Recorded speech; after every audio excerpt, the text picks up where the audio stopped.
Hey, all you cool cats and kittens, it's your favorite history teacher back at you again with another historical video. And yes, haircut, Mr. Ovalle. We got Mega Mind out today. So speaking of, we are talking about World War II, everyone's favorite subject.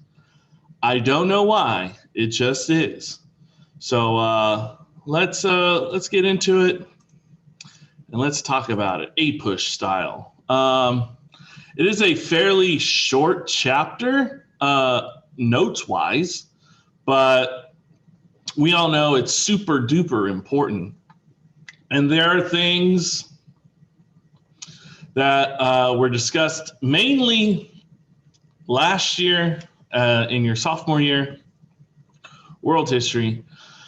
So this is sort of a review. So hopefully this counts as a review for you and you're like, oh yeah, I know that stuff. I remember that stuff Mr. Ovalle taught me. So let's get in it. I forgot to say, chapter 26, we're almost done, people. We are almost done. This concludes the longest period, period 7, chapter 26. And then we have 2 more periods left. And 6 more chapters. 27, 28, 29, 30, 31, 32. Had to do some quick math. All right, so war on 2 fronts. As discussed before, the United States enters World War II after Pearl Harbor. We declare war on the Japanese and Germany. And then simultaneously, if you recall, the Japanese also attacked all of basic Southeast Asia at the same time as Pearl Harbor and hours after attacking in the Philippines with our bases in Manila. 1942, we have the Battle of Midway, which, as we learned last year, is a major turning point in the war, and the U.S. slowly will turn the tide and gain an edge in the Pacific theater during World War II. And by mid-1943, we are starting to use the island hopping method, right? What just happened? That was weird. Oh, man. So there had been, we're going to switch over to the European theater, and there had been delays in a French invasion that kind of upset Stalin. You know, World War I, there wasn't really that much trench warfare on the Eastern Front, and it caused a lot of deaths with the machine gun. And there's not a lot of help on the Eastern Front in World War II. And the Soviets are having to fight the Germans on their own. And by the end of the war, they will have suffered 20 million casualties, soldiers and civilian. And leaders of the Soviet Union felt that the delay in an invasion was done so that the USSR could absorb some more casualties and make them seem weaker following the war.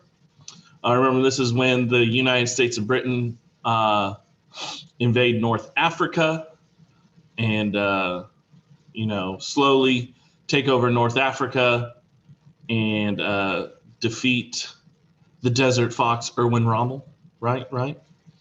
Okay, also talked about is the Holocaust. Your book says 11 million deaths, but we learned it was 12 million. Either or, it's a lot of people dying. Half of them were European Jews, 6 million. And not only did the U.S., but many other countries knew about the Holocaust and yet did nothing to stop it right away. And then you have a U.S. passenger ship, the St. Louis, which had about 1,000 escaped Jew refugees.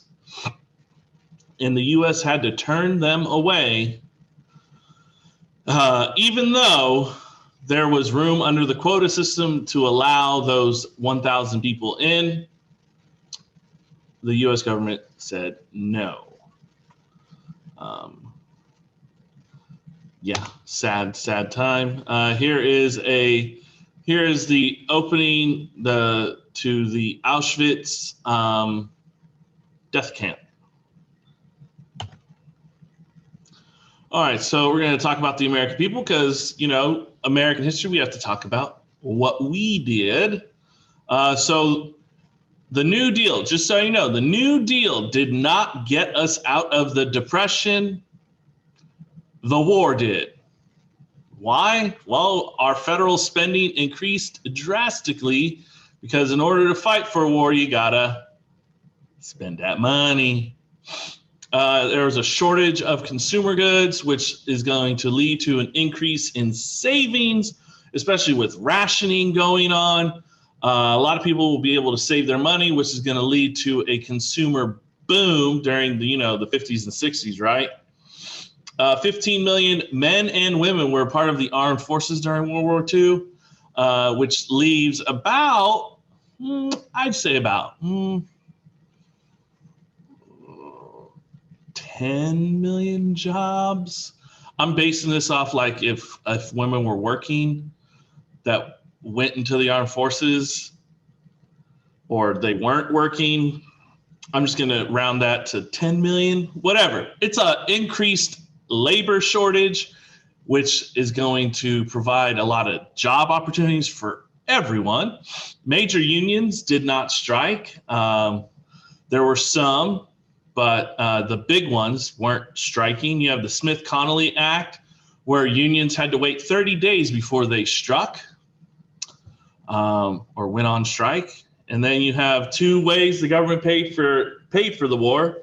One, the income taxes, federal income tax, I believe the graduated income tax, 17th Amendment.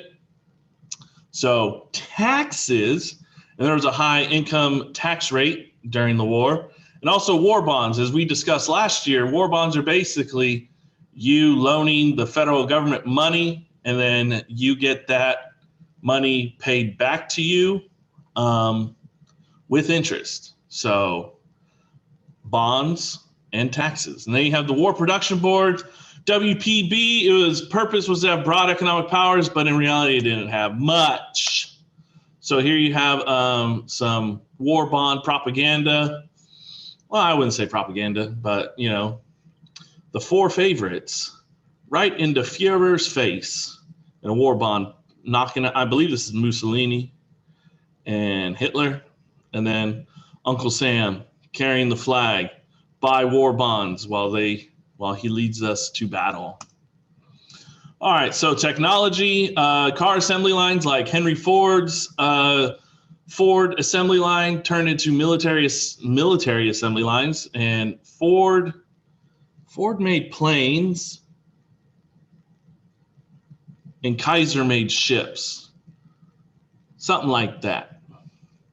Radar and sonar improved dramatically during this time, and that's going to really help, finding German U-boats as well as locating Japanese warships. So during the war, that was our home front, and we're going to talk about Americans during the war. So first up, African Americans, like in World War I, they generally supported the war, and they hoped to gain more rights by participating in the country that doesn't give them a lot of rights. They hoped to gain more rights, and it was called the Double V campaign. Hopefully that sounds familiar to you. Double V campaign, the double victory. Victory on the battlefield and victory at home, getting rights. You have Philip Randolph, remember, union leader of the sleeping car porters, the Union of Sleeping Car Porters. So I think that was his. I know the sleeping car porters. I don't remember the beginning part. And he proposed a demonstration, a march on Washington during this time because African Americans were being discriminated against in getting job opportunities for these military contract companies. And it doesn't happen because FDR meets with A. Philip Randolph and passes the Fair Employment Practice Commission, where they would lead investigations of discrimination in war industries to help African Americans get to work. And there's going to be a large migration from blacks from the South to the North during this time and afterwards, in what's known as the Second Great Migration, right? Native Americans helped out greatly. They were our code talkers, breaking down the access and or they were our code talkers, helping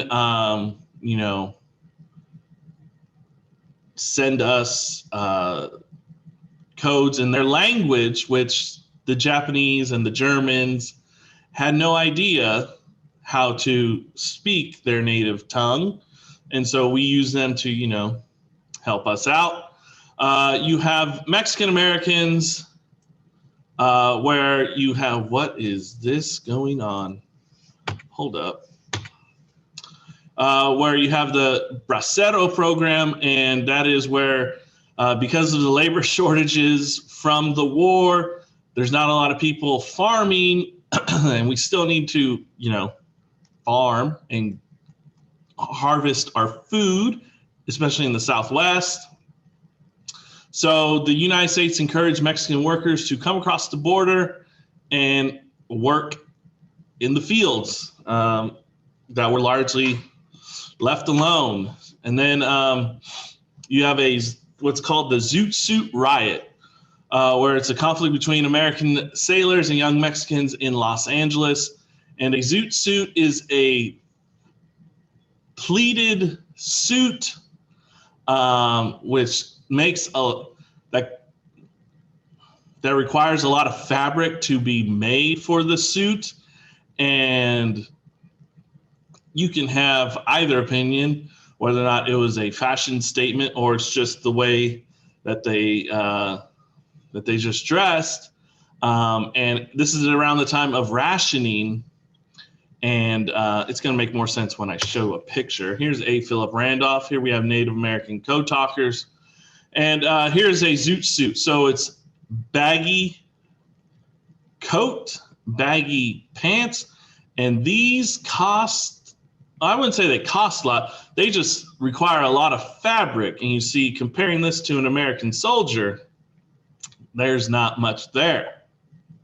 But there's a lot of fabric in these outfits, and this is time of rationing. And if you're not conserving fabric, you are an American.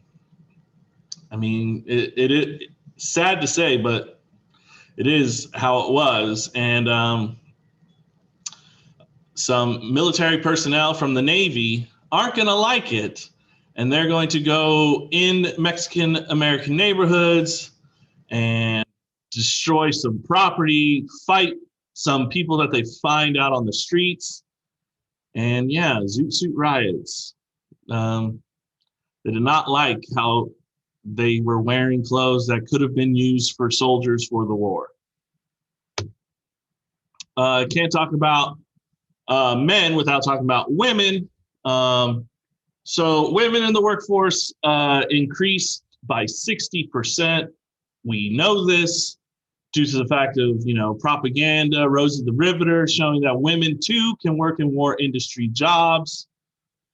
Many children became latchkey kids. If you don't know what latchkey is, that's basically an after-school program for elementary and maybe junior high. I don't remember. And about a third of teenagers were employed during this time. So if you don't have a job right now, just think back then, you did have a job. Japanese Americans, sad to say, it was a few months after the attack on Pearl Harbor. There's a lot of anti-Japanese propaganda going around. Are there spies out on the West Coast to let them know what's going to happen? So to prevent that, Executive Order 9066 authorizes the relocation of the Japanese from the West Coast, and a majority of them are American born. You have these terms, if you remember, the Nisei and the Issei. What was it? I want to say the Issei were the Japanese families that came over that weren't born American citizens, but the Nisei were. Or I think I might have messed that up. Either way, Nisei, Issei didn't really matter because you were forced to leave your home and put into detention camps, internment camps, whatever you want to call them, all across the western half of the United States. You have a famous court case, Fred T. Korematsu versus the United States, which in fact upheld the authorization of internment camps for the Japanese, which is very sad. They will get their retribution later on. But yeah, well, what is it? In times of crisis, your rights aren't as important. So this was what FDR believed, or his thinking cabinet believed to be of utter importance, and to really force these people away from their homes and into internment camps. Rosie the Riveter. Internment camps all across. So this black line is basically where a majority of all the Japanese Americans lived. And you will see these triangles are relocation centers. You have a Manzanar in Southern California. You have Tule Lake in Northern California. There's a book. I was getting their titles mixed up, but there is a book about this called something Manzanar. So if you're ever trying to read about, historical nonfiction, pick up that book. You have all these. Imagine living in what does that say? That's supposed to be? It doesn't look like San Francisco, but anyways, imagine living here and then being forced to move to what is that? Wyoming, or is this Wyoming? This is Wyoming. This is Colorado. So it's, or even all the way out here into Arkansas. Crazy times. All right, people. Sorry. And these majority of them were living in horse stalls that were turned into rooms. It's tough. It was tough for them. All right, I believe this is the last slide. Defeat of the Axis. As we learned in the European theater, D-Day, June 6, 1944, the invasion at Normandy, led by Dwight D. Eisenhower, will become our future president. The Soviets will push the Germans back and will allow them to occupy Eastern Germany, which becomes a vital importance following the war, as we learned last year in the Cold War. The Manhattan Project was the secret project to build nuclear weapons. It was led by Dr. Robert Oppenheimer. And you have the first test in Alamogordo, New Mexico.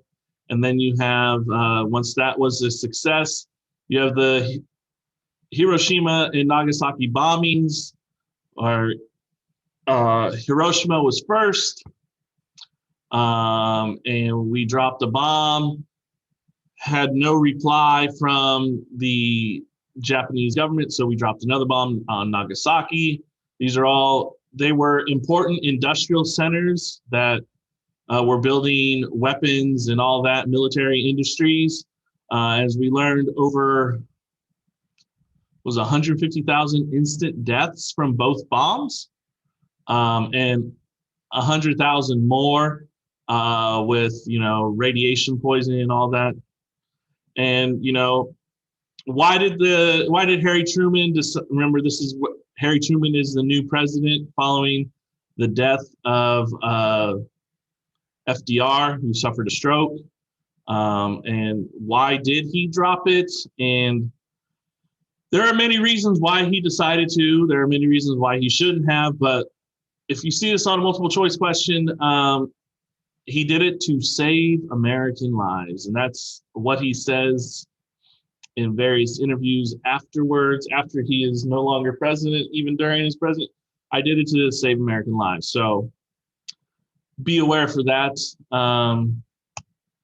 out there. And here's a picture from D-Day. And here is the Alamogordo test out in New Mexico. So remember Saving Private Ryan, Saving Private Ryan. And yeah, there we go. So again, fairly quick, kind of a little bit, that was a good length lecture. Hopefully that was all review for you, and you're like, I got this, Mr. Ryan. No need to worry. So if you did enjoy that, make sure you hit that like button for your boy. And as always, people, stay safe, wash your hands. Peace.